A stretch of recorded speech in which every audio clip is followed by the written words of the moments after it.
Imagina el aire espeso del Valle del Jordan en una noche antigua, cuando las caravanas ya han pasado y solo quedan sobre la tierra tibia, huelas frescas en dirección a la llanura. No hay estridencias, no hay fuegos artificiales, solo la oscuridad y una brisa con olor a sal. En esa geografía, el relato que llamamos Sodoma y Gomorra no aparece como un trueno de la nada. Emerge como la cristalización de una experiencia que los pueblos del borde del desierto conocen demasiado bien. Ciudades que se vuelven ricas y altivas, puertas que dejan de abrirse, mesas que se llenan pero no se comparten, plazas que convierten la violencia en espectáculo. No es así como comienzan a morir las ciudades mucho antes de que caiga sobre ellas fuego de ninguna parte. No es así como un nombre se convierte en advertencia. La historia, tal como sobrevivió en los textos, no empieza con el infierno, empieza con la hospitalidad. Antes de entrar a Sodoma, hay otra puerta que se abre, la de Abraham bajo una encina, a viajeros desconocidos. Agua para los pies, pan fresco, un banquet improvisado. Es gesto, tan elemental, funda la expectativa moral con la que el lector luego mirará lo que ocurre en la siguiente ciudad. No es significativo que la primera escena sea de acogida incondicional. No prepara, con esa luz, el contraste oscuro que vendrá. Es como si el texto nos dijera, así se comporta un justo. Ahora mira cómo se comporta una ciudad enferma. La escena de Sodoma es ágil, casi teatral, pero cada movimiento está cargado de significado. Dos visitantes entran al atardecer, Lot los ve y se levanta y recibirlos, los invita a su casa. El quiebre liga rápido. Hombres de la ciudad, de jóvenes a viejos, rodean la casa y exigen conocer a los huéspedes. Y aquí comienza el verdadero drama hermenéutico. Es verbo en hebreo, yada, que puede significar conocer en muchos registros. Se convierte, por el contexto, en un eufemismo de sometimiento bíblico. No hay negociación, hay ultimátum. No hay curiosidad, hay dominio. ¿Qué otra cosa puede significar es conocer cuando lo exige una turba que ha cercado la casa y amenaza con quebrar la puerta? ¿No es obvio que no están pidiendo intimidad sino exigiendo humiliación? La escena enera grita que el age es la violación de la hospitalidad y la voluntad de convertir el cuerpo del otro en escarmiento público. La respuesta de Lot es perturbadora a los oídos modernos. Ofrece sus hijas para evitar la entrega de los huéspedes. Es gesto ha sido usado muchas veces para denunciar la moralidad del texto. Pero justamente por eso conviene leerlo con cuidado. No es un acto virtuoso, sino el retrato de un orden social que se está derrumbando. El anfitrión, atrapado entre el código sagrado de proteger al huésped la barbarie de la turba, sacrifica lo propio que debería proteger. No es que el texto aprueba la oferta. Es que exhibe la desintegración de la justicia cuando la ciudad ha decidido que la ley no es la hospitalidad sino la violencia de masa. No es en esa tensión, brutal y triste, donde se reconoce el nivel de descomposición. No nos enfrenta a la pregunta incómoda de que sacrifica una sociedad cuando ha elegido la altivez y ha deshumanizado al otro. Si el relato se quedara aquí, podría ser mal leído como una anécdota extrema. Pero el conjunto de la tradición bíblica lo reencuadra. Cuando los profetas necesitan escoger una palabra para acusar a ciudades altivas, escogen Sodoma. Y el passage clave, que muchos han preferido pasar por alto, es el de Ezequiel. Ali no hay ambiguidad. El pecado de Sodoma fue la soberbia, la abundancia de pan, la ociosidad satisfecha, y la mano que no se extendía al pobre y al necesitado. Coronaron es sistema con prácticas abominables y por eso fueron removidas. La acusación es un inventario ético, no un folleto de alcaba. No es revelador que cuando el propio canon decide interpretar el símbolo, ponga la economía moral de la ciudad en el centro, y no una conducta íntima como causa principal? ¿No debería eso orientar toda lectura honesta? Hay un espejo interno que amplifica el sentido. Gibia, en Jueces 19, la estructura narrativa parece deliberadamente simétrica. Forasteros que llegan a una ciudad. Negativa de hospitalidad. Un anfitrión aislado, otra vez, no local, que abre su casa. La turba que cerca la puerta. La exigencia de someter al huésped. La noche que termina en violación y muerte. Y el amanecer que desencadena una guerra civil. La lechones feroz. Cuando una ciudad normaliza la inhospitalidad y convierte la violencia de grupo en instrumento de dominio, no solo destruye a la víctima, se destruye a sí misma. El fuego del cielo no se desderriba, empieza dentro. ¿No es esa la metáfora más inquietante? ¿No es más terrible reconocer que el colapso social puede ser autocombustión de injusticia? Y que no se necesita un meteorito para que un pueblo se consuma. Si vamos más allá del texto hacia el mundo que lo produjo, el panorama cultural del antiguo Oriente Próximo la da base a esta lectura. En entornos de rutas y estepas, la hospitalidad era más que virtud, era infraestructura moral. El hogar funcionaba como santuario, y la puerta de la ciudad, como tribunal y plaza de honor. Romper el asilo del huésped era una afrenta pública al tejido de confianza que hacía posible que comunidades sobrevivieran. Por eso la invasión de la casa es un símbolo tan potente de barbarie. Convertir el cuerpo del huésped en trofeo de humiliación es degradar el pacto básico que sostiene la ciudad. No tiene eco esto en nuestras formas contemporáneas de linchamiento mediático o digital? No hay, hoy, turba en la puerta que exige exponer a alguien para que el resto aprenda? Y si afilamos la lente filológica, la semántica diada, no prueba nada por sí sola. Pero en este contexto se define por la escena total. Una multitud que exige conocer a los huéspedes no está pidiendo entablar conversación en una cena. El texto inmediatamente habla de quebrar puertas, de fuerza, de una violencia que solo se detiene por intervención. La traducción más responsable entonces no separa el verbo del título de la dominación en el que se pronuncia. La escena es política, no erótica. Cuántas confusiones se habrían evitado si, en lugar de arrancar palabras de su contexto, se respetara la coreografía completa que el narrador diseñó. En el trasfondo, hay otro elemento crucial, el contraste entre Abraham y Sodoma. En el relato, la hospitalidad de Abraham inaugura la promesa. La inhospitalidad violenta de Sodoma inaugura el juicio. Dos puertas, dos destinos. Es casi una tesis en clave narrativa. El futuro de una comunidad se decide en la forma en que trata al que liga. ¿No es esta la pedagogía moral más directa que el texto propone? ¿No hay aquí una lección sobre política pública que trasciende siglos y credos? La historia de cómo, con el tiempo, este símbolo fue desplazado hacia una lectura centrada en la sexualidad no es un misterio, pero sí un aviso.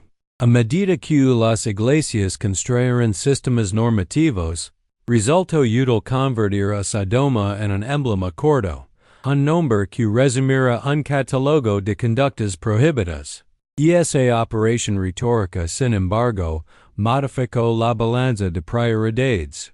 El dato profético, que apuntaba a la soberbia de los prosperos, a la mano cerrada, a la indiferencia ante el necesitado y a la violencia pública, fue reorientado hacia la vigilancia de la intimidad. El resultado fue doble. Por un lado, se obtuvieron herramientas eficientes de control social. Por otro, se desactivó la potencia subversiva del símbolo. Cuando un relato que debía incomodar a los poderosos se usa para disciplinar a los débiles? Cuando la denuncia de la altivez se convierte en acusación contra el deseo? No es esa inversión la que Spinoza llamaría una traición al espíritu del texto. Spinoza, con su exigencia de leer la escritura como documento humano inserto en la historia, propuso un método que hoy se muestra indispensable. No se trata de desacralizar por deporte, sino de honrar la verdad buscando el sentido original. Quien escribió, para quien, con qué intención, en qué lengua. No permitir que pasajes oscuros gobiernen costumbres. Priorizar el núcleo ético. Justicia, caridad, libertad de conciencia. Si aplicamos esa brújula, el símbolo de Sodoma regresa a su eje. Una crítica radical al modo en que las ciudades convierten prosperidad en altivez, cierran la mano al pobre y normalizan la violencia. Desde esa perspectiva, la lectura que reduce Sodoma a un rótulo sexual se revela por lo que es. Una conveniencia histórica, no una fidelidad a la intención profética. No es hora de recuperar el nervio del símbolo y colocar otra vez el pan, la puerta y la plaza en el centro. El terreno arqueológico agade color pero no cambia el juicio. Excavations en la llanura al norte del Mar Muerto han descubierto ciudades imponentes de la Edad del Bronce. Capas de destrucción, señales de catástrofes. Se han propuesto hipótesis espectaculares. Explosions aéreas que fundieron materials, sal que arruinó campos, densidades de calor que explican fuego del cielo. Algunas de esas propuestas levantaron titulares y entusiasmos. Otras recibieron críticas metodológicas y correcciones. El punto, sin embargo, no es dirimir aquí un expediente laboratorio, sino entender que aun si una catástrofe natural subiese a la memoria de Sodoma, el texto no fue escrito para describir física sino para impartir ética.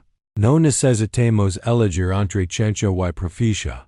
Podemos reconocer que un desastre pudo haber ocurrido y a la vez, admitir que el juicio que el símbolo enuncia no se deriva del fenómeno natural, sino de la conducta social.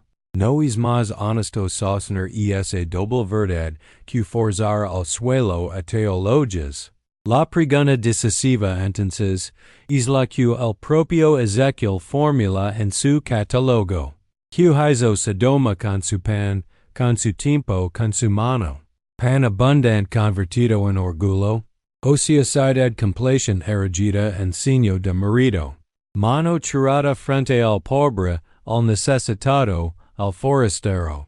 Las prácticas abominables aparecen como culminación de esa altivez, no como causa originaria que explique todo lo demás.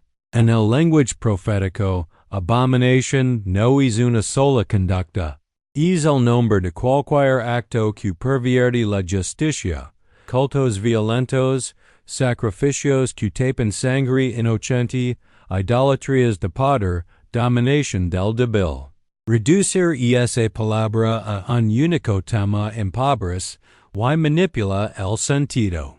No nos conviene, por integridad intelectual, conservar la amplitud que el texto exige y dejar que golpee don dib.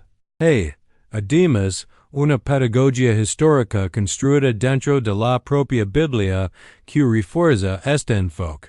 Cuando Israel necesita explicarse a sí misma porque su sistema colapsa. La memoria de Gibeah funciona como autoaccusación. El problema no fue un otro lejano, fue la propia ciudad la que, al negar la hospitalidad y legalizar el horror, se hizo merecedora de juicio. La guerra civil que sigue Gibeah, tribus contra tribus, fuego que arrasa, votos insensatos que casi extinguen a un pueblo, es una dramatización de fuego y azufre desde dentro. No es más transformador relir Sodoma a las de esa autocrítica, que usarla como piedra arrojadiza contra quienes ni siquiera están en escena. El mapa conceptual que emerge es claro. Hospitalidad como ley fundante, plaza como lugar de justicia y no de humiliación, pan como bien compartido y no como trofeo, puerta abierta como signo de humanidad. En ese contexto, Sodoma designa una inversión de valores, ciudad orgullosa de su abundancia, complacida en su ocio, dura como el necesitado, orgullosa de su capacidad de humilar. El veredicto, por eso las quiet, se entiende entonces no como capricho, sino como consecuencia. Una ciudad que renuncia a su razón de ser casa para lo humano se deshace. A veces la historia le pone nombres a esa desintegración, imperios que caen, mercados que colapsan, guerras que arrasan. Otras veces, el deshacimiento es silencioso. Personas invisibles, manos que no se tocan, puertas que no se abran. ¿Cuál de esas formas de ruina reconoces en tu propia ciudad? ¿No merecen ambas el nombre de juicio? Si el símbolo nos obliga a revisar prácticas, no es para volvernos jueces de costumbres ajenas, sino responsables de institutions. Abrir la mano al pobre no es un gesto de caridad aislada, es un marco de políticas. Acceso real a pan, techo, salud. Protección efectiva del forastero, migrante, refugiado, desplazado como obligación jurídica y no como favor. Mecanismos que impiden que la turba, presencial o digital convierta a individuos en espectáculo de castigo.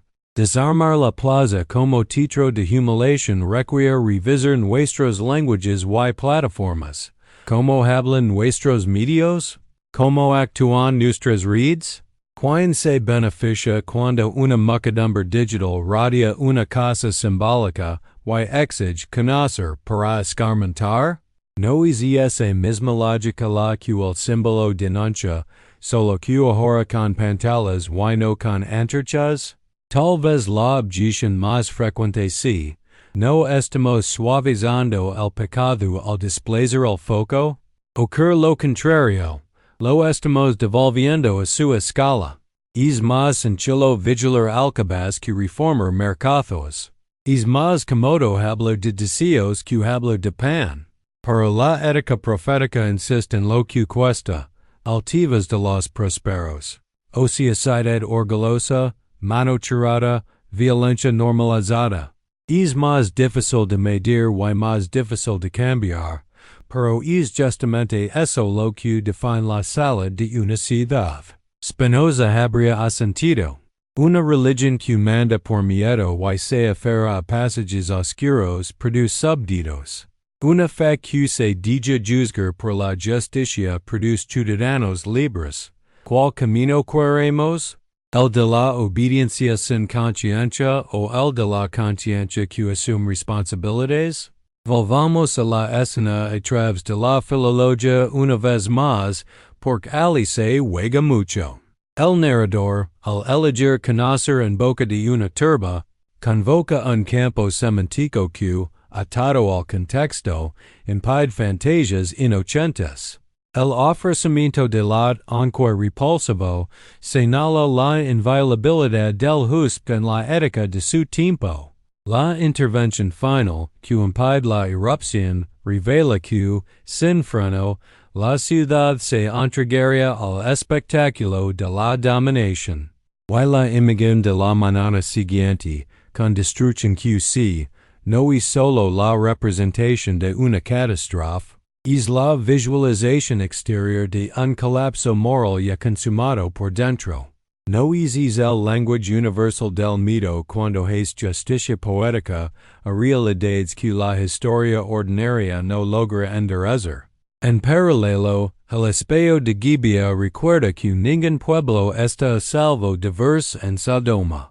La función del símbolo no es permitir decir ellos, sino obligar a decir nosotros. Es gyro, al mismo tiempo espiritual y político, es lo que desactiva su uso como arma identitaria. Por eso, cada vez que el nombre Sodoma aparezca en discursos para golpear a un grupo específico, conviene preguntar en voz alta, ¿qué haces con el pan? ¿Qué haces con el tiempo? ¿Qué haces con el forastero? ¿Qué haces con la plaza? ¿No es ahí donde el profeta colocó la mira? Si has llegado hasta aquí, permíteme repetir la pregunta que abre esta conversación, porque también es un acto de hospitalidad entre nosotros. Desde que país nos estás viendo, y que ahora es ahora mismo, dilo abajo. Así trazamos, Janos, un mapa vivo de puertas abiertas a una lectura más fiel. Y si recuerdas a alguien a quien siempre le contarán la versión más estrecha y punitiva de esta historia, envíale este video. Quizá sea la primera vez que escucho el centro del símbolo, dicho por los propios profetas, fue el pan, la altivez, la mano tirada y la violencia de la turba, no la obsesión por la intimidad. Un recordatorio último para quienes lo ven desde el celular. Un token me gusta, ahora ayuda mucho a que esta lectura liga más personas. Hey, todavía, una dimensión política más sutil. Ezequiel no solo equipara a Jerusalén con Sodoma. En un passage hiriente, sugiere que Jerusalén se volvió peor porque, conociendo más, traicionó más. Es criterio, más conocimiento, más responsabilidad desarma exculpaciones comodas. Comunidades que se proclaman depositarias de una moral superior deberían ser las primeras en abrir la mano, en proteger al forastero, en blindar al vulnerable de la turba. ¿Qué sucede cuando ocurre lo contrario? Los profetas hablan de hipocresía, de culto vacío, de manos llenas de sangre. No nos obliga esto a revisar el modo en que instituciones religiosas, políticas y culturales han usado y a veces abusado del nombre de Sodoma para evadir su propio juicio. Para cerrar el círculo, vale pensar en la relación entre desastre y sentido. Pueblos antiguos no eran ingenuos. Sabían de terremotos, incendios, guerras. Lo distintivo no es que experimentar en catástrofes, sino que las lideran moralmente. Eso no significa ignorar causas naturales. Significa afirmar que el modo en que vivimos tiene consecuencias civilizatorias. Cuando una comunidad convierte la violencia en espectáculo, cuando deja de compartir el pan, cuando cierra la mano al pobre, y sean soberbios. La catástrofe moral ya ocurrió, aun si las cosas siguen en paz. El fuego y azufre puede ligar desde el cielo o nacer de la plaza. El juicio, en ambos casos, consiste en mostrar lo que ya estaba roto. No es este el poder de los mitos verdaderos. Decir con imágenes lo que los informes no alcanzan a nombrar. Quiero darte con decisiones concretas, porque una lectura honesta sin práctica se volatiliza. Abrir la mano. Apoyar y exigir políticas que garanticen pan y techo como derechos, no favors. Blindar la puerta. Construir instituciones que protegen a los huéspedes forasteros, minorías disidentes contra las turbas, sean físicas o digitales. Sanear la plaza. Promover lenguajes plicos que no convierten al otro en trofeo de humiliación, en hagan de la vergüenza un espectáculo. Reformar sermones y pedagogias. Enseñar que Sodoma nombra estructuras de altivez y inhospitalidad antes que obsesiones por moral privada. Y sobre todo, cultivar esa forma elemental de hospitalidad que el relato celebra al inicio, agua para los pies, pan para la mesa, palabra que acaj. No es así como se evita que cada generación vuelva a construir su propia Sodoma? Si esta lectura te movió a ver el símbolo con otros ojos, no la guardes, compartela con un amigo. A veces, la diferencia entre una historia que encadena y una que libera es que alguien se tomó el tiempo de volver a las fuentes, de escoger a los profetas y de hacer la pregunta correcta. ¿Qué hacemos con nuestro pan? ¿Qué hacemos con nuestro tiempo? ¿Qué hacemos con nuestras manos? ¿Qué hacemos con quien liga? Tal vez, si nos entrenamos a responder bien a esas cuatro preguntas, descubramos que el juicio que más temíamos, el de una ciudad que se autoconsume, no tiene por qué repetirse. Tal vez por una vez, la madrugada en el valle del Jordán no termina con humo, sino con una puerta que se abra, un pan que se parte, y una plaza que recobra su vocación de justicia. Y entonces, sí, podremos decir que aprendimos de la historia real de Sodoma lo único que importa, como no volver a hacerla. Antes de entrar en materia, un favor rápido para quienes están viendo desde el celular, un toque en mi gusta ahora mismo ayuda. Muchísimo a que este video liga más personas interesadas en historia, filosofía y lectura crítica. Y cuéntame en los comentarios, ¿de qué país lo estás viendo y qué hora es ala en este momento? Me encantará ver cómo este diálogo vaya por lugares y usos diferentes. Y cuando algo te sorprenda o te haga mirar el tema con otros ojos, compártelo con un amigo para que también conozca la verdadera realidad detrás de esta historia. Imagina el valle del Jordán cuando la tarde se dobla hacia la noche. El suelo exhala un calor que se niega a irse, el aire tresal como un rumor lejano. Por caminos que siglos después muchos llamarían bíblicos, una caravana se alea dando polvo y murmullos. En esa penumbra, el relato que atraviesa milenios no irrumpe como un rayo aislado. Brota de costumbres antiguas y pactos invisibles, que hace inhabitable una tierra dura. Como se mide la amistad de una ciudad con la vida en un borde de desierto. Por la puerta que se abre, por el pan que se comparte, por la plaza que defiende al vulnerable. La historia de Sodoma y Gomorra es, al principio, una legión de puertas y mesas. Antes de la ruina, hubo un código. Antes del fuego, hubo decisions. ¿No te parece revelador que el relato nazca con la hospitalidad como escena inaugural? Allí donde el sol todavía no termina de irse, una casa se convierte en refugio. Un hombre ve a dos forasteros y se levanta, se inclina, insiste en acogerlos. No hay misterios en este gesto. En aquellas rutas, ofrecer agua, pan y techo no era un lujo. Era la ley no escrita que sostenía la vida. En la memoria de los pueblos semitas, la casa que recibe es un pequeño santuario. La mesa que se tiende es una declaración de justicia. La puerta que se abre es en sí al mundo humano una promesa de amparo frente a lo imprevisible. ¿Cómo no ver que esta ética mínima, agua, pan, sombra, es la columna vertebral de toda convivencia? ¿Qué queda de una ciudad cuando esta columna se rompe? La escena que sigue, en contraste, tiene la violencia de un espejo hecho trizas. Hombres de las ciudades y viejos cercan la casa, exigen conocer a los huéspedes. En la textura de aquel hebreo, conocer puede ser saber, reconocer, entablar. Pero el contexto lo suspende en un filo inequívoco. Turba inarticida, exigencia de entrega, amenaza contra la puerta. No hay curiosidad, hay humiliación pública. No hay deseo, hay dominio. ¿Qué otra cosa es la muchedumbre pidiendo conocer sino la política de la plaza convertida en teatro de castigo?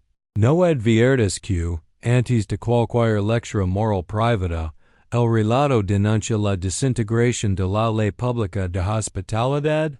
El anfitrión, atrapado, ofrece una alternativa que hoy provoca repulsión. Es un gesto torcido por un mundo de jerarquías y deberes en tensión. Pero incluso en su horror, revela un punto. La inviolabilidad del huésped tal que el dueño de casa el sacrificar lo suyo antes que traicionar el asilo. No es virtud.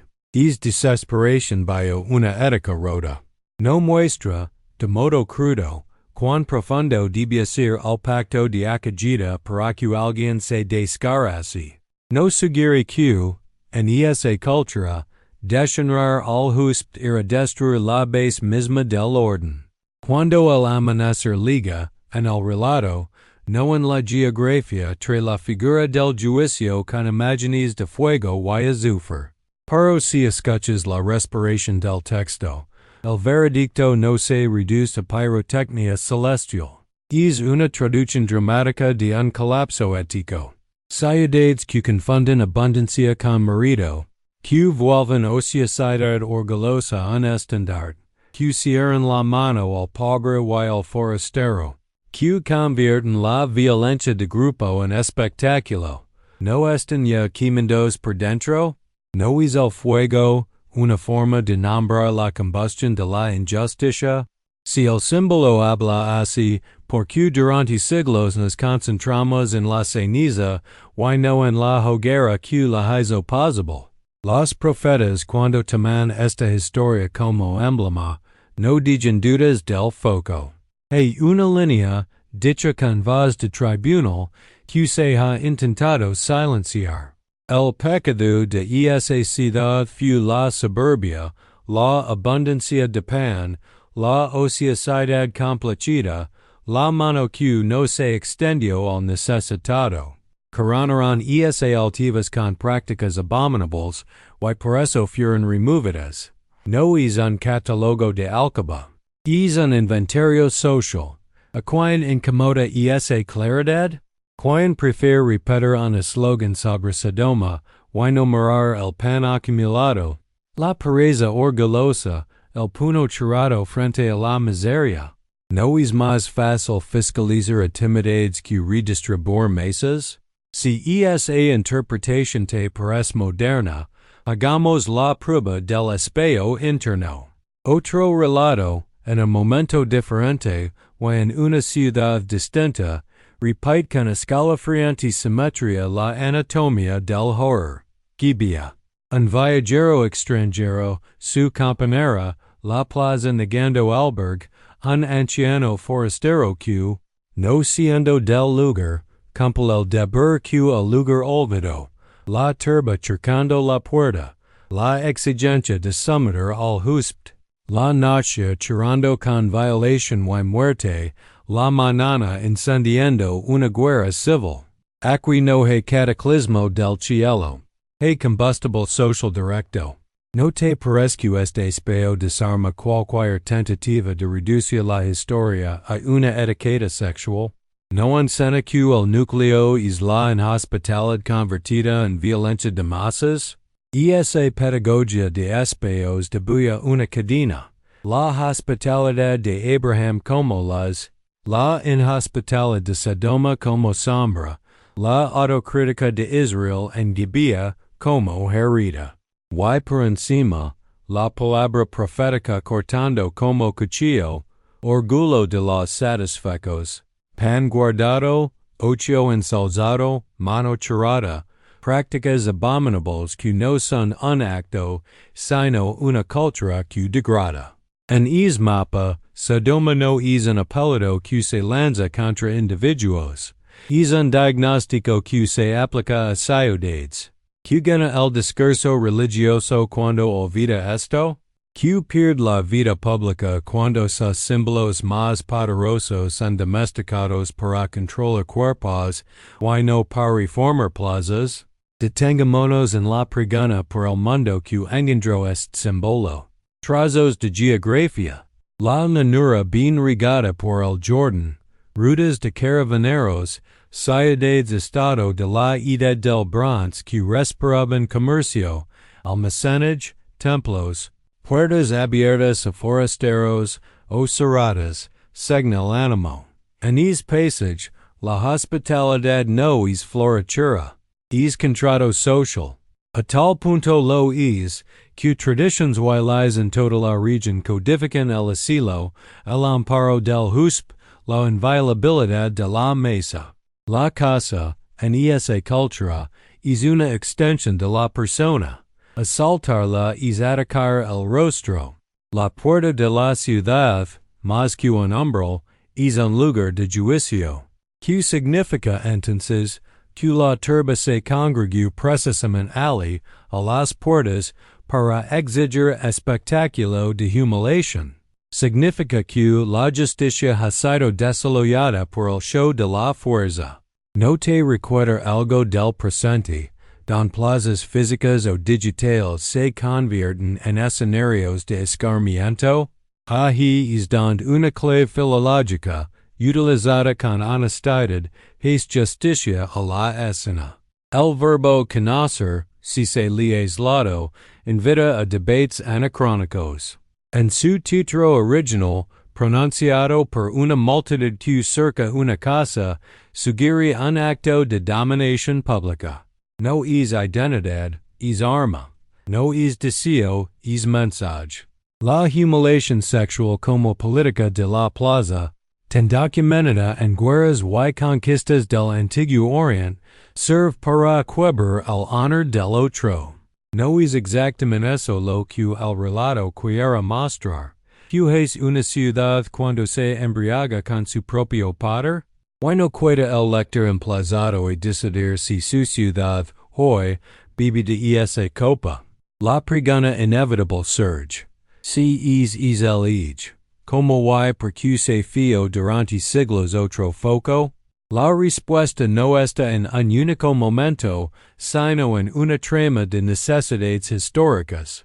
A medida que instituciones religiosas consolidaron poder, la tentación de utilizar símbolos potentes para la disciplina social creció. Sodoma ofreció un nombre cargado, una imagen dramática, una amenaza eficaz.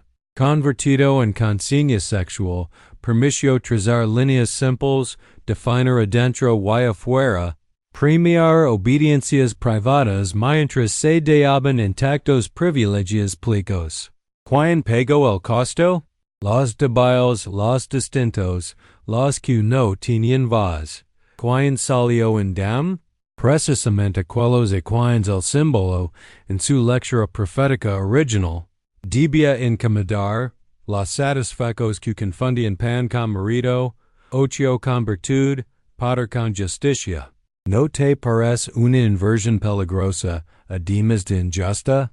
Para no perder la brújula, conviene recordar una regla simple. Los símbolos se interpretan primero con las glosas que el propio texto ofrece. Si un profeta, dentro del mismo corpus, explica qué significa Sodoma, y esa explicación no puede ser optional. No es un comentario marginal. Es la clave. Por eso, cuando la lectura posterior insiste en displayar el inventario de suburbia, pan, ocio y mano tirada para reducirlo a un asunto de alcaba, conviene preguntar, ¿se sigue la brújula o se busca otra porque esta incomoda? ¿Se lee de buena fe o se instrumentaliza el texto para propósitos de control? El método histórico-crítico, como lo articuló con Valencia un filósofo que pegó con ostracismo sus ideas, propone una disciplina que hoy parece más ética que académica. No digas que pasajes oscuros gobiernan costumbres. No conviertas metáforas poderosas en garrotes convenientes. No confundas géneros literarios. No pides elar arqueologia lo que solo la moral puede dar. Puede un sitio con cerámicas quemadas, capas de destrucción y sales concentradas, probar un relato. Puede iluminar el paisaje cultural, el escenario material, la plausibilidad de catástrofes. No puede, sin embargo, dictar la ética del símbolo. No es liberador admitir que ciencia y lectura honesta caminan juntas cuando cada uno respeta su terreno? Ahora bien, si giramos la mirada hacia el corazón del mensaje, aparecen cuatro preguntas que arden y no necesitan siglos para doler. ¿Qué haces con tu pan? ¿Qué haces con tu tiempo?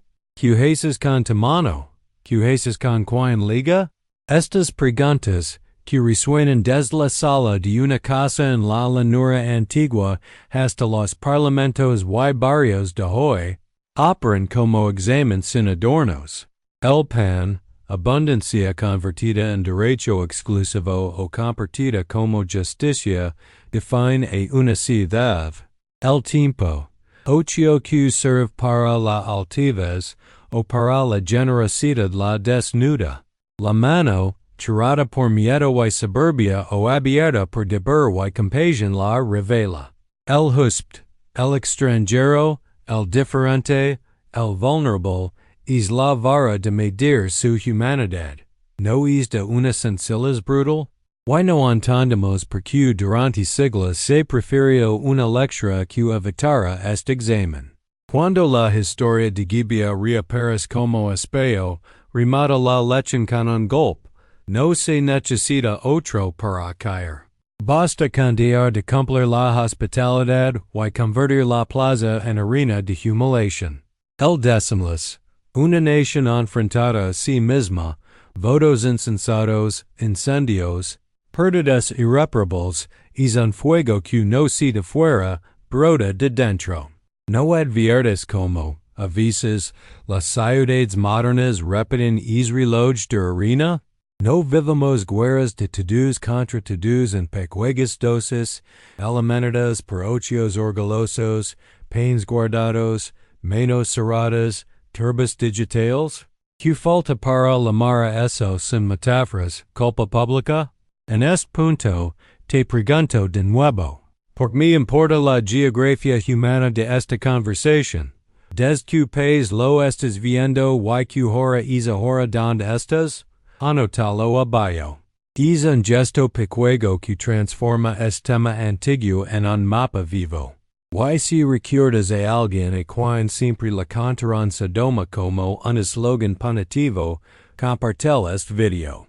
Tal vez si la primera vez que escucho que el símbolo fue explicado, desde dentro, como juicio a la altivez satisfecha, al pan sin compasión, al ocio orgulloso, a la mano cerrada y a las prácticas abominables de humillar al vulnerable. Sigamos afinando. Prácticas abominables no es un título vacío en hay un código secreto que signifique una sola cosa. En el lenguaje de los profetas, abominación es todo aquello que es del poder un ídolo y de la sangre un precio razonable. Es el ritual que enmascara violencia, la ley que protege privilegios, la ofrenda que compra silencios. También es la práctica concreta de convertir el cuerpo del otro en mensaje, si en la puerta de una casa sitiada, si en una pantalla con melones de hoyos. No es esta amplitud la que permite que el símbolo siga vivo, interpelando formas nuevas del mismo mal? Regresemos por un momento a la casa donde empezó todo. Agua, pan, techo. Es tríptico mínimo sostiene el cuadro. A la puerta, la turba no pide pan, pide espectáculo. ¿Cómo responde una sociedad a esa demanda? Con institutions que cierran filas en torno al derecho del huspt, con liderazgos que se niegan a convertir al dolor ajeno en deporte, con comunidades que educan en una vergüenza sana ante la humiliación. Hospitalidad no es blandura, es una disciplina feria que protege lo humano. ¿No te parece que hay una tarea para todos, laicos y religiosos, creyentes y agnósticos? Tal vez alguien pregunta, ¿y con las otras leyes, con los otros pasajes? Existen, tienen su lugar, hablan de un mundo específico y regulan prácticas de su tiempo. Pero ninguna glosa posterior borra la glosa profética principal. Ningún compendio de normas rituales puede anular la declaración que dice, con una prosa sin adornos, cual fue la culpa central. Ser fiel al texto es primero, obedecer sus propias jerarquías, es escoger a quien el mismo corpus designa como intérprete. No es esa la honestidad mínima que le debemos a cualquier libro, mas en uno que invocamos para juzgar. Desde esta altura, y sin perder de vista que hablamos de ciudades reales y de personas concretas, propondría un examen práctico que una memoria antigua y presente. ¿Cómo están nuestras puertas? ¿Reciben o vigilan? ¿Se abren o se blindan? ¿Quién se sientan en nuestras mesas y quienes nunca son invitados? ¿Cómo ejercen nuestras plazas la justicia? ¿Cómo cuidado? ¿Cómo espectáculo? ¿Cómo negocio? ¿Qué hacemos, como colectividad, con quien liga sin credentials, sin red, sin siquiera un nombre conocido? No debería medirse a sí mismo, en es quien liga, y en es que hacemos, el corazón de nuestra moral pública? Una objeción habitual sostiene que esta lectura politiza lo que sería una historia moral privada. Para la historia, desde su estructura, es pública. Una puerta, una plaza, una turba, un huspt. Y la glosa de los profetas es institucional. Pan, ocio, mano, prácticas. Lo privado existe por supuesto, pero no gobierna el símbolo. No es politización, es fidelidad a la gramática del texto. Y si se reconoce esto, las responsabilidades dejan de ser diagnósticos sobre otros y se convierten en tareas para nosotros. Gobierno, comunidad, tribu, barrio, templo, escuela, foro. ¿No es más exigente y más justo? Quisiera que nos miremos por un instante en la comparación que más higher. Cuando la ciudad que se crea distinta, que dicha saber más, se comporta peor, el juicio se afila. Conocer más obliga a amar más la justicia. Saber del deber de la hospitalidad obliga a practicarla con radicalidad. Entender la dignidad del otro obliga a blindarla incluso cuando una turba, literal o simbólica, demanda lo contrario. ¿Qué hacemos cuando, sabiendo, preferimos el espectáculo? Los profetas llamaron a eso hipocresía. ¿No te parece una palabra exacta, aun cuando duela? Si avanzamos un poco más, el símbolo deja de ser intimidación y se vuelve guía. ¿Quieres que tu ciudad no sea Sodoma? Es de la hospitalidad una institución, las claras de asilo, prácticas de acogida para migrantes y desplazados, políticas de cuidado que no son limosna. Es del pan un derecho, no una dádiva. Es del ocio una escuela de generosidad, no un altar de altivez.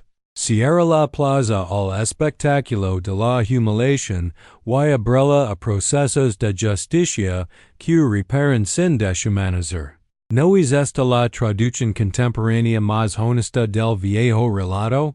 Volvamos atrás, porque esta conversación es, también, un acto de hospitalidad entre desconocidos.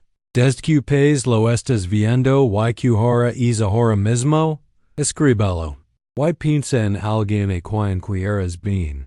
No merece también escoger que el centro del símbolo es el pan, la mano, la plaza, la puerta. Compartel este video. Si el relato de Sodoma se utilizó durante siglos para oprimir, quizá ahora pueda servir para liberar. Si se convirtió en arma, quizá podamos devolver su vocación de brújula. Un toque en mi gusta desde el celular, Lo digo una sola vez ayuda a que esta lectura cruque más puertas. Aun queda una capa de sentido que rara vez se explora. Como las comunidades transforman trauma en ética. Cuando una catástrofe golpea, terremoto, guerra, hambre, la tentación es narrada como puro azar o puro castigo. La sabiduría antigua hizo algo distinto. Convirtió al desastre en espejo. No para culpabilizar a las víctimas. Eso sería una crueldad sino para preguntarse por la trama que sostiene a la ciudad. Si una comunidad deja de honrar la hospitalidad, normaliza la violencia de masa, aplaude el escarnio, acumula pan sin vergüenza y vuelve el ocio en signo de marido. La catástrofe, si su forma, encuentra la casa preparada para arder. No es el sentido último del por eso fueron removidas?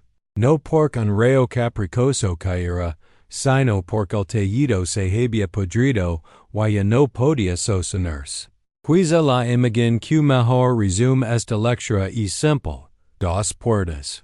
Una se abre de par en par ante quien liga sediento y cansado. La otra se clausura, y detrás de ella crece una turba que pide espectáculo. De un lado, agua, pan y palabra que dignifica. Del otro, altivez, pan guardado, manos cerradas y gritos que despojan. Entre ambas, un mundo. Cual elegimos cada día, no en grandes declaraciones, sino en gestos concretos? Que puerta representan nuestras instituciones, nuestros barrios, nuestras comunidades de fe, nuestras escuelas? Why no es, al final, esa elección la que decide si seremos recordados como casa o como ruina? Antes de despedirme, quiero pedirte algo que depende de ti tanto como de mí. Déjame saber des tu país nas acampagas, y que hora era cuando llegaste hasta aquí. Y esa pequeña señal debuya un mapa de puertas abiertas. Y si hay un amigo, una amiga, que necesita poner esta historia en su sitio, de temerla como amenaza y empezar a usarla como guía en este video. A veces, una conversación como esta cambia el eje de una vida pública. A veces, un relato antiguo, leído con honestidad, abre una puerta que parece cerrada para siempre. No hay promesa de perfección en esta lectura, pero sí un compromiso. Volver a la fuente, escuchar al profeta, mirar al espejo, preferir la justicia sobre el miedo, la hospitalidad sobre el espectáculo, el pan compartido sobre la altivez del estómago lleno. Si lo hacemos, quizá descubramos que el fuego más temible no es el que sí, sino el que se evita, el de una ciudad que decide, una y otra vez, abrir su puerta. Y entonces sí, tal vez los nombres más oscuros de la memoria dejen de sonar como amenaza y empiezan a sonar como advertencias que honramos. Porque, a fin de cuentas, que otra cosa queremos de la historia sino aprender a no repetir su peor versión. Y más no es aprendizaje, agua, pan, mano abierta, puerta que acoge lo único que realmente puede salvar una ciudad? Antes de cualquier cosa, un favor rápido para quienes están viendo desde el celular, un toque en me gusta ahora mismo ayuda. Muchísimo a que este video liga más personas interesadas en historia, filosofía y lectura crítica. Y quiero leer, ¿de qué país lo estás viendo y qué hora es ala en este momento? Díalo en los comentarios. Ver mapa vivo de lugares y horarios nos recuerda que esta historia no es un fósil. Es una conversación en curso que cruza fronteras y tiempos. Y si en algún punto algo de lo que escuchas te sorprende o te haga mirar este tema con otros ojos, compártelo con un amigo para que también conozca la verdadera realidad detrás de este relato.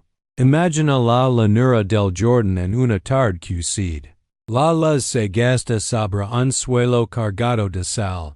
Las rutas que conectan oasis y aldeas trazan líneas finas como vinas, y la brisa trae murmullos que parecen rezagos de caravanas. En esa geografía espera, una ciudad es mucho más que un conjunto de casas. Es una promesa de agua, pan, techo, justicia. La puerta no es solo un arco de piedra, es un pacto. La mesa no es solo un mueble, es un foro moral. Y la hospitalidad, esa palabra que hoy muchos degradan a cortesía, opera como la ley fundamental que mantiene en pie el mundo conocido. Como se mide la decencia de una ciudad en un borde de desierto, por lo que es con el extrago. Como se mide la salud de su alma colectiva, por lo que es con el pobre. Como se mide su futuro, por lo que es con la violencia. La historia que nos convoca, que ha sido pronunciada miles de veces bajo el nombre de Sodoma y Gomorra, no irrumpen la memoria de los pueblos con un trueno caído del cielo. Brota de la lógica íntima de aquellas tierras. Cuando una comunidad confunde abundancia con mérito, cuando el ocio se convierte en altivez, cuando la mano se cierra frente al necesitado y la puerta se convierte en teatro de humiliación, el destino no se desde fuera, se cocina por dentro. Los profetas llamarán a ese proceso con palabras simples y filosas, y si volvemos a ellas sin miedo, descubrimos que el escándalo verdadero no está dan por siglos nos dijeron que estaba. La escena inaugural, si la escuchamos sin anteojeras, es más política que privada. Forasteros entran a la ciudad al caer la tarde. Una casa se abre. Hay agua para los pies, pan, reposo. Y esa secuencia, tan elemental, es una declaración ética. La hospitalidad no es una opción estética del anfitrión. Es un deber público que es posible la vida en la estepa. Que del otro lado de esa casa abierta. Hombres de la ciudad cercan la puerta y exigen conocer a los invitados. La palabra importa sí, pero importa más la escena en la que se pronuncia. Una multitud frente a una casa, la prisión de la turba, la amenaza de quebrar el umbral. ¿Puede alguien de buena fe creer que se trata de curiosidad o timidez? La gramática del título es inequívoca. No hay deseo, hay dominación. No hay interés humano, hay espectáculo de escarmiento. La respuesta de quien hospeda, perdura que si en vuestros ojos, revela la tensión entre un deber antiguo y una barbarie creciente. Que un anfitrión ligue a ofrecer lo más propio antes que entregar a su huésped muestra la altura del pacto de hospitalidad y la profundidad del colapso en curso. No es virtud, es desesperación. Pero esa desesperación, lejos de justificar horrors, ilumina el centro ético del relato. La casa es frontera de humanidad. Y la ciudad que la viola ha decidido abandonar su razón de ser. Si el texto se limitara a esta escena, podrían proliferar lecturas capricosas. Pero el propio corpus bíblico ofrece espejos y glosas que orientan al lector honesto. Un espejo narrativo, con una fidelidad perturbadora, reaparece en Gibeah, forasteros que buscan techo, una ciudad que se niega a hospedar, un anciano no originario que abre su casa, una turba que exige someter al huésped, una noche que termina en violación y muerte, una mañana que desencadena una guerra civil. No es esto, casi palabra por palabra, el mismo patrón. No encena, con una crudeza difícil de elevar, que el age no está en la alcaba sino en la plaza. No obliga a ver que el crimen denunciado es la inhospitalidad transformada en violencia de masas, la conversión del cuerpo del otro en trofeo. Si aceptamos esa pedagogia interna, solo nos queda acudir a quien, dentro del mismo corpus, Decidio explicar el símbolo con prosa de sentencia. Un profeta enumero la culpa con precision contable. Suburbia. Abundancia de pan, ociosidad satisfecha, mano que no se extiende al pobre y al necesitado, prácticas detestables como coronación. Y el veredicto, por eso fueron removidas. Esa phrase más que el fuego es el latido moral de la historia. ¿Qué parte de esta enumeración necesita comentario exótico? ¿Qué parte no basta por sí misma para incomodar a cualquier ciudad próspera que confunda bienestar con virtud? ¿Qué parte delaria más si se predicara con constancia en plazas y templos? Tal vez el mayor malentendido de los siglos posteriores consiste en haber desplazado ese inventario por un rótulo feo y útil al control de cuerpos. Sodoma, como consigna sexual, sirvió para disciplinar, separar, vigilar. Para hacerlo, se traicionó el movimiento mismo del texto, una acusación dirigida a las estructuras de poder que habían abandonado la justicia y la hospitalidad.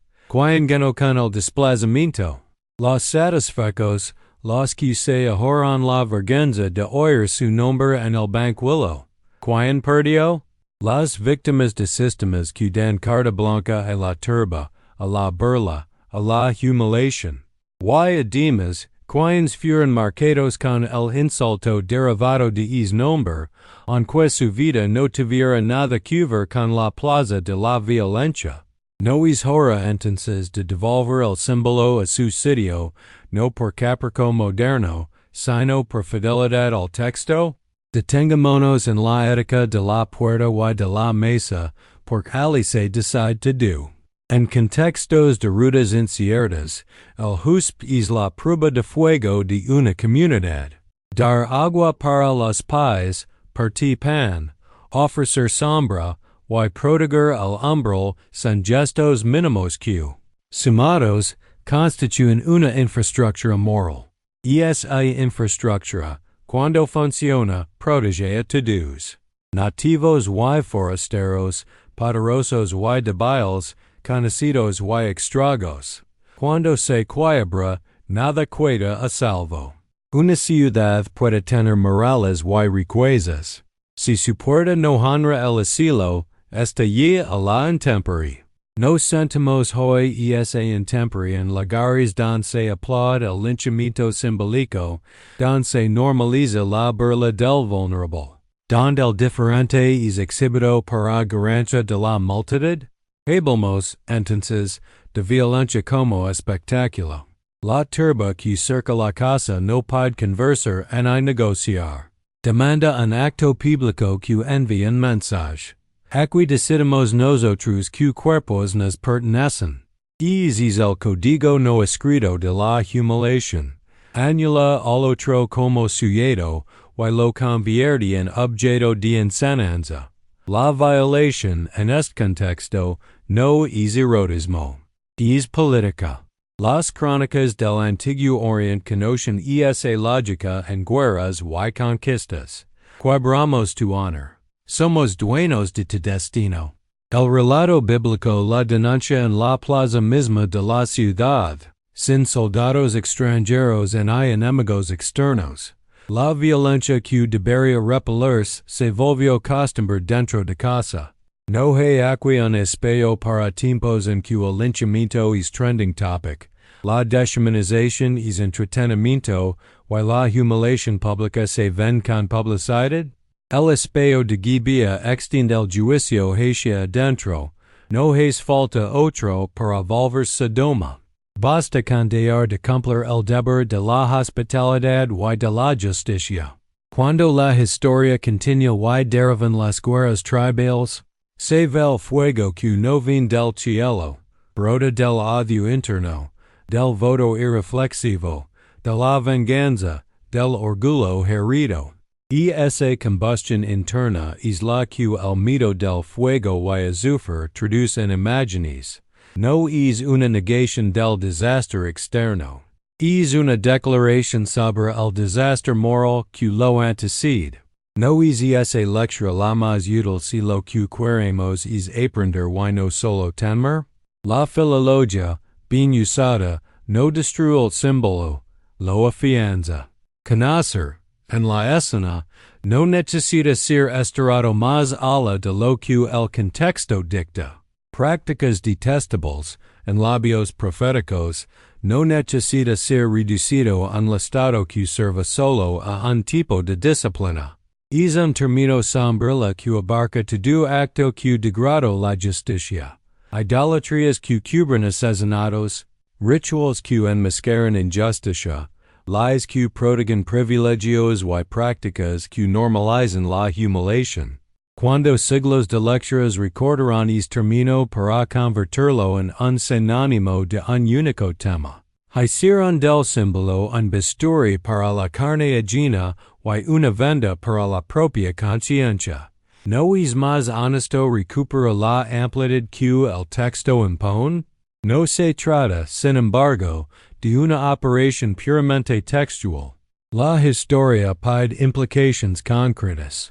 Cuando hablamos de abrir la mano al pobre, la escena mental no puede ser solo un gesto individual de caridad. Debe ser también la traducción institucional de una obligación. Pan como derecho, no como limosna. Cuando hablamos de hospitalidad, no se agota en una noche en una casa. Se traduce en políticas de asilo, en protección del migrante, del desplazado, del que liga sin credentials. Cuando hablamos de no convertir la plaza en espectáculo de humiliación, no basta con decirlo. Debemos diseccionar los mecanismos por los cuales medios, foros y tribunales de opinión transforman personas en trofeos. ¿No es ahí donde se juega la fidelidad contemporánea al símbolo? Aquinas intentan objetar diciendo que esto politiza lo que es moral. Vale recordaros que la historia se sitúa desde el primer fotograma en espacios plicos. Puerta, plaza, turba, casa como santuario. La moral ya está politizada porque el tejido que denuncia es el de la vida juntos. Y si eso incomoda, mejor. El texto no fue escrito para dormirnos, sino para desvelarnos. Preguntémonos entonces con una honestidad que dula lo que el profeta invitaría a preguntar hoy. ¿Cómo administramos el pan? ¿Cómo enseñamos a usar el ocio? ¿Cómo estructuramos la mano pública? ¿Abierta, cerrada, condicionada? ¿Qué hacemos cuando liga alguien sin poder que necesita techo, agua y una palabra que no humil? La geografía arqueológica agade pasajes que ayudan a imaginar, sin convertirlos en pruebas de tribunal teológico. Las ciudades al norte del Mar Muerto revelan capas de prosperidad y ruina. Señales de incendios, de colapsos repentinos, de suelos alterados por sal y fuego. Es razonable suponer que catástrofes de distinta índole quedaron grabadas en la memoria y fueron narradas con imágenes que el pueblo entendía. Cayó fuego. Se derramó azufre. Pero el relato no es un part meteorológico. Es una sentencia ética.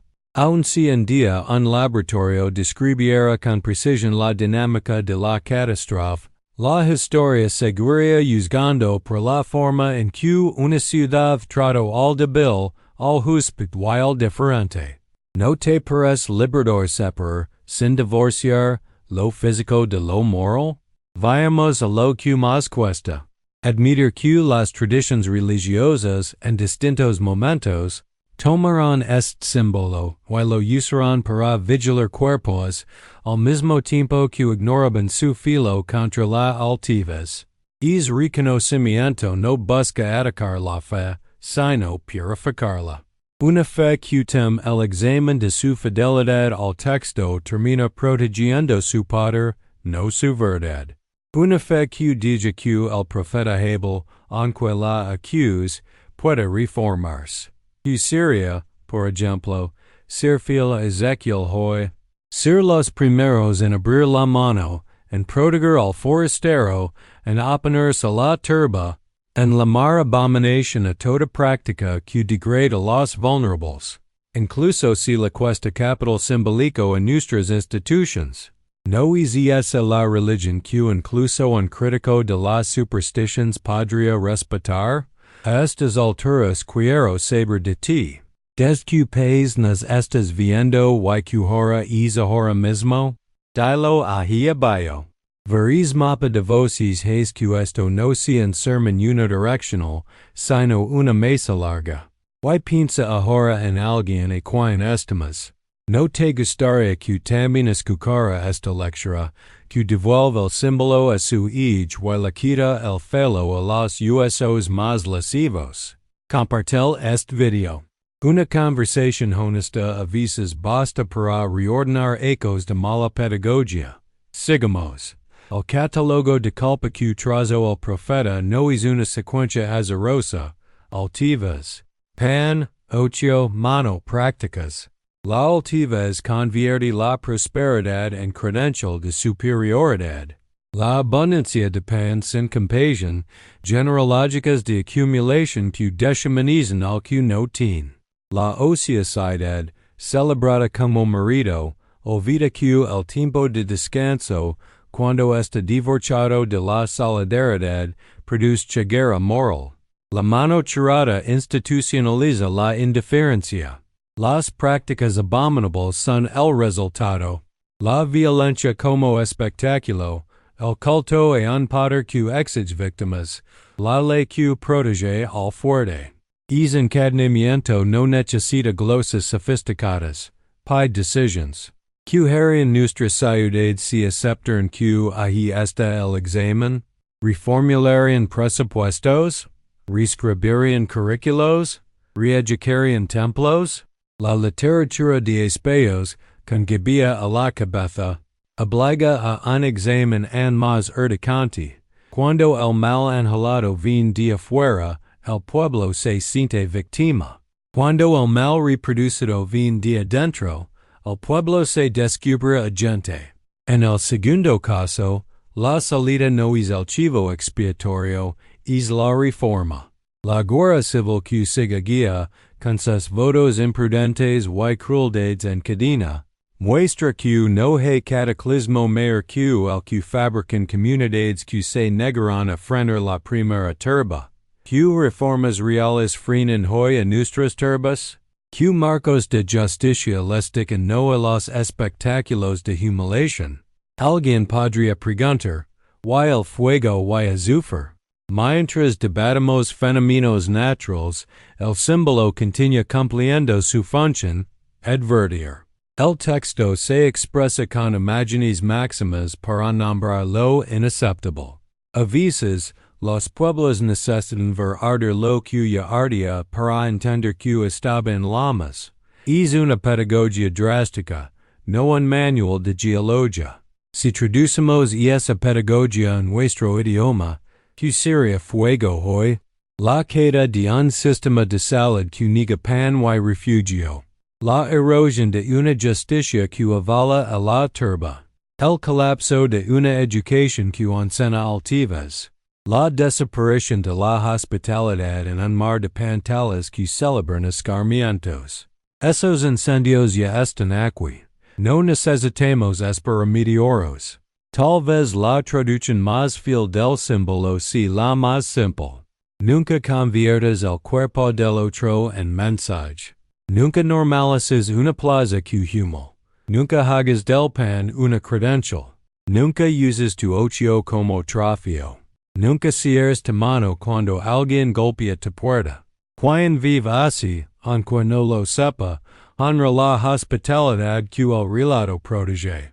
Quien viola esas reglas, aunque repita palabras sagradas, camina hacia la ruina que el miedo dramatiza.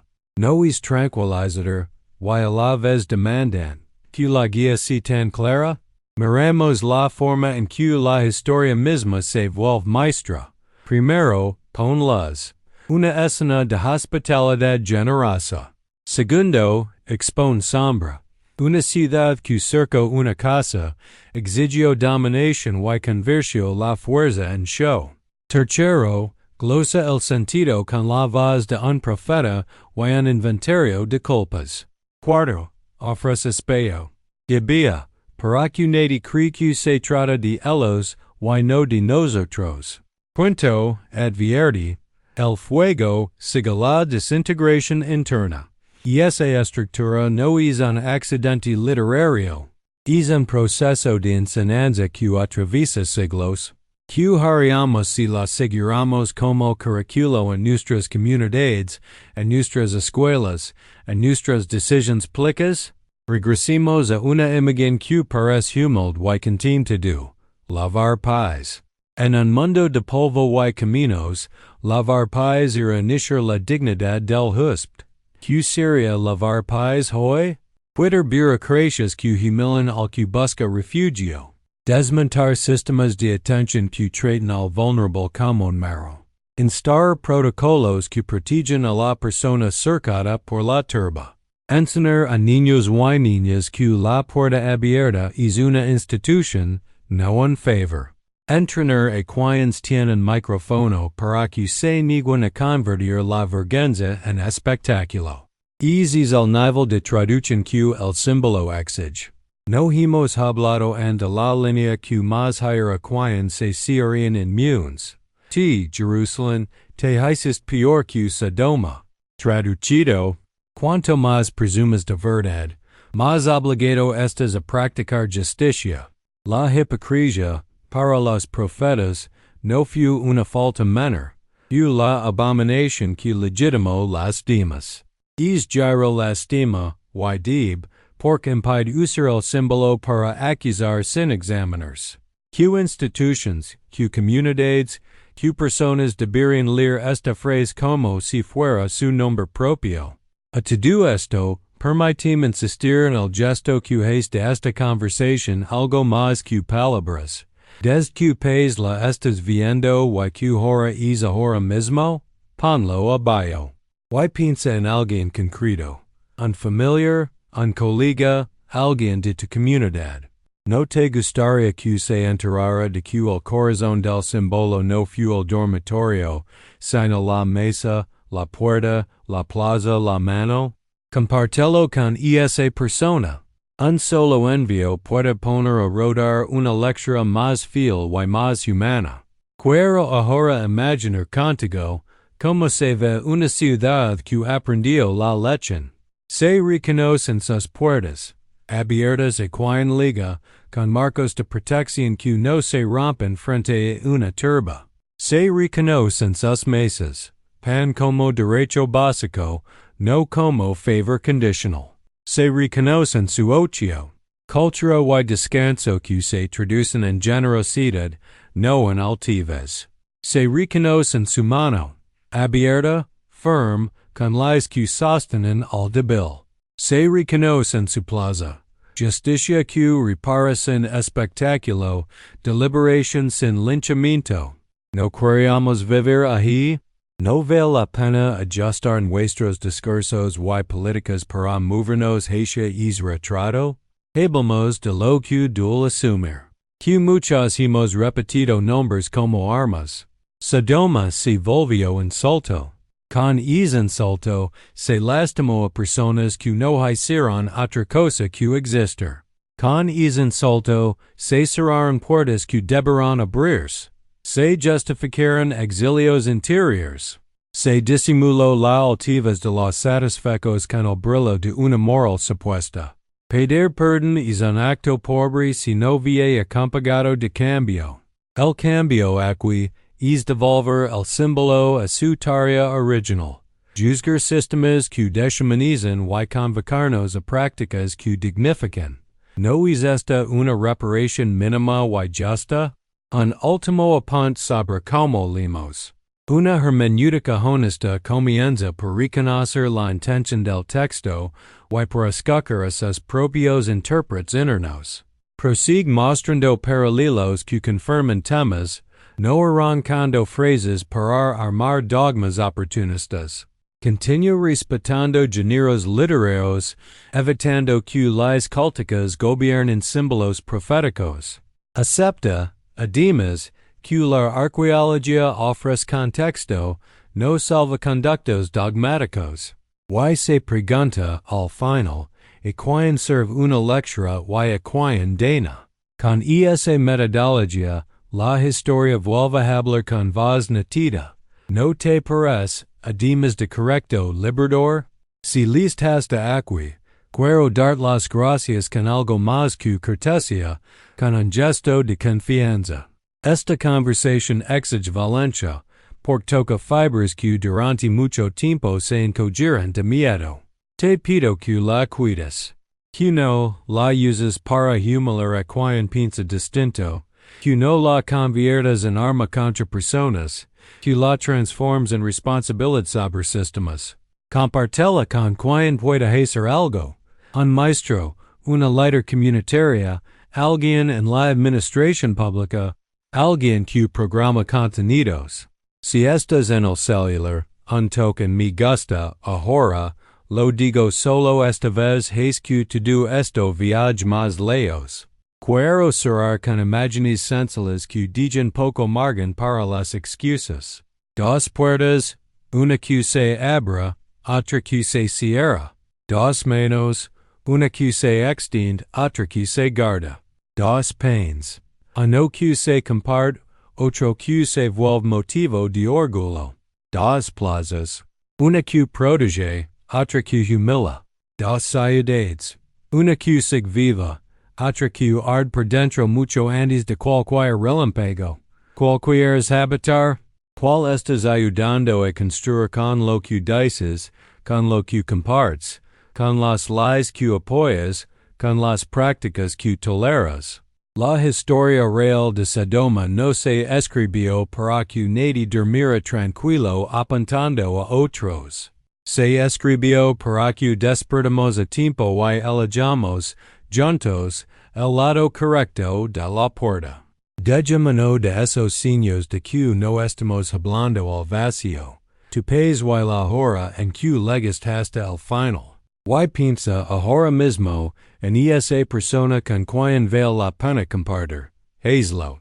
Si algo de aquí logró mover una pieza en tu forma de mirar, si te invito a una responsabilidad nueva o te reconcilio con la posibilidad de una fe, que a mala justicia, no lo guards. Que esta historia haga lo único que vale la pena que haga un relato antiguo. Evitar que repitamos su peor versión. Y si alguna vez de noche, en cualquier llanura o barrio, alguien golpea una puerta buscando agua, pan y techo, que esta memoria te encuentre del lado que abra.